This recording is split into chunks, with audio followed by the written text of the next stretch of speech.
ನಮಸ್ಕಾರ ಬಂಧುಗಳೇ. ದೊಡ್ಡೋರು ಹೇಳ್ತಿದ್ರು, ಬೇವು ತಿಂದವನಿಗೆ ಸಾವು ಕೂಡ ಹತ್ರ ಬರಲ್ಲ ಅಂತ. ಹೌದು, ಈ ಮಾತಂತೂ ಸತ್ಯ.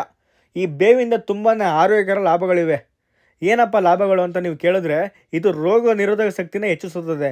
ಹೌದು, ನಮ್ಮ ದೇಹದಲ್ಲಿ ಒಂದು ಪ್ರತಿರೋಧಕ ಶಕ್ತಿನ ಬಲಪಡಿಸಲು ಈ ಬೇವು ಅನ್ನೋದು ಹೆಲ್ಪ್ ಮಾಡುತ್ತೆ. ಮತ್ತು ಇದು ರಕ್ತನ ಶುದ್ಧೀಕರಣ ಮಾಡುತ್ತೆ. ನಮ್ಮ ರಕ್ತದಲ್ಲಿ ಕೆಲವು ವಿಷಕಾರಿ ಅಂಶಗಳೆಲ್ಲ ಇರುತ್ತೆ. ಅದರಿಂದ ಬೇವೊಂದು ಕಷಾಯ ಕುಡಿಯೋದ್ರಿಂದ, ಬೇವಿನ ಸೊಪ್ಪಿನ ರಸ ಕುಡಿಯೋದ್ರಿಂದ ಏನಪ್ಪ ಅಂದರೆ ರಕ್ತ ಶುದ್ಧೀಕರಣ ಆಗುತ್ತೆ. ಮತ್ತು ಚರ್ಮದ ಆರೋಗ್ಯಕ್ಕೆ ಒಳ್ಳೆಯದು. ಹೌದು, ನಾವು 90s ಕಿಡ್ಡು.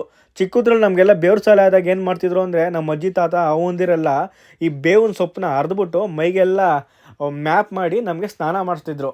ಅದರಿಂದ ಏನಾಗ್ತಿತ್ತು ಅಂದರೆ, ನಮ್ಮ ದೇಹದಲ್ಲಿರುವಂಥ ಅಲರ್ಜಿ, ತುರಿಕೆ, ಈ ಥರ ಎಲ್ಲ ಏನಾದ್ರು ಚರ್ಮ ಸಮಸ್ಯೆ ಇದ್ದರೆ ಎಲ್ಲ ಕ್ಲಿಯರ್ ಆಗ್ತಿತ್ತು.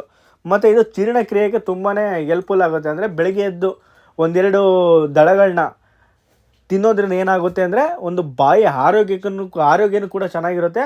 ಹಾಗೆ ನಮ್ಮ ಜೀರ್ಣಕ್ರಿಯೆ ಶಕ್ತಿನೂ ಕೂಡ ಚೆನ್ನಾಗಾಗುತ್ತೆ. ಮತ್ತು ಇದಂತೂ ಮಧುಮೇಹಕ್ಕೆ ತುಂಬ ಒಳ್ಳೆಯದು. ತುಂಬ ಜನ ಇವತ್ತು ಮಧುಮೇಹದ ಕಾಯಿಲೆಯಿಂದ ಬಳಲ್ತಿದ್ದಾರೆ. ಇದು ನಮ್ಮ ದೇಹದಲ್ಲಿ ಶುಗರ್ ಲೆವೆಲ್ನ ಕಂಟ್ರೋಲ್ ಮಾಡೋಕ್ಕೆ ತುಂಬಾ ಹೆಲ್ಪ್ ಮಾಡುತ್ತೆ. ಬೇವು ಕಹಿ ಆದರೂ ದೇಹಕ್ಕೆ ಸಿಹಿ. ದಯವಿಟ್ಟು ಬೇವು ಸಿಕ್ಕಿದಾಗ ತಿನ್ನಿ ಬಂಧುಗಳೇ. ನಮಸ್ಕಾರ.